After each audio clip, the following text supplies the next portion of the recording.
Paul Henty. I have been involved with anti-slavery since 2015 and the 2018 London Marathon was the fourth marathon I have run for them.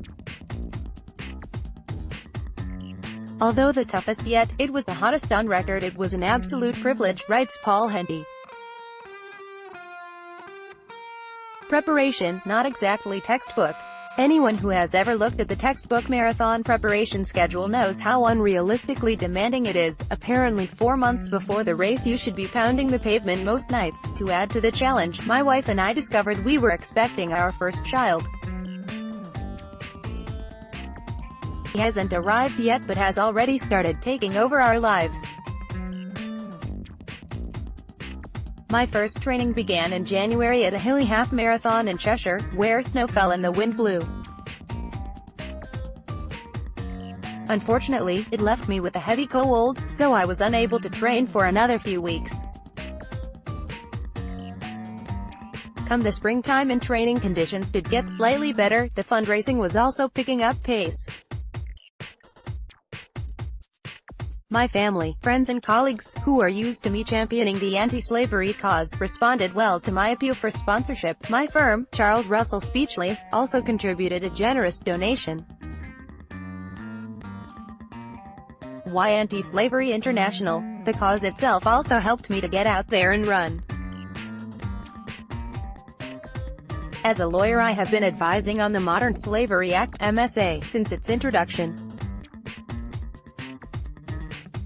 It is that work which has brought me into contact with the fantastic work that anti-slavery does, led by some very impressive and hardworking individuals. I have been truly shocked by the scale of the problem of modern slavery. It is incredible that slavery is more prevalent than ever, with one person on average being enslaved every 15 minutes.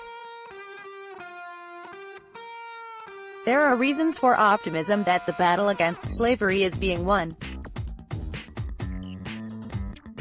The MSA, while not perfect, has been a big step forward in terms of providing an adequate legal framework for detecting and preventing slavery and helping victims. The mandatory reporting rules have led big corporates to take the issue seriously, and to be more careful about the suppliers they work with. Tougher rules are being discussed which could help further. A lot of the credit for this progress belongs to Anti-Slavery International, which has been a tireless advocate and lobbied relentlessly for improvements. Fundraise for freedom. Take on your own challenge and support anti-slavery. Find out more the big day. I was brimming with excitement. Londoners had come out in force to cheer us on, making for a real festival atmosphere. Shortly past Rotherhithe the pain began, and before I reached even the halfway point at Tower Bridge, I began to realize how the heat was taking its toll. The crowd were a massive help though. Through sheer stubbornness I pushed myself onwards as I gritted my teeth through the final few miles. At one point I passed a runner dressed as Jesus, complete with wooden cross and loincloth.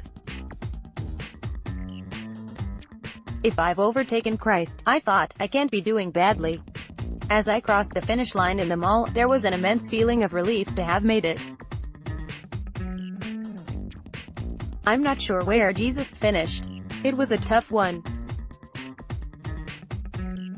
I may have suffered a bit, but nothing like the thousands of victims who are helped every year by anti-slavery. The London Marathon is a fantastic event and a platform for very many worthy causes to highlight their work and raise funds.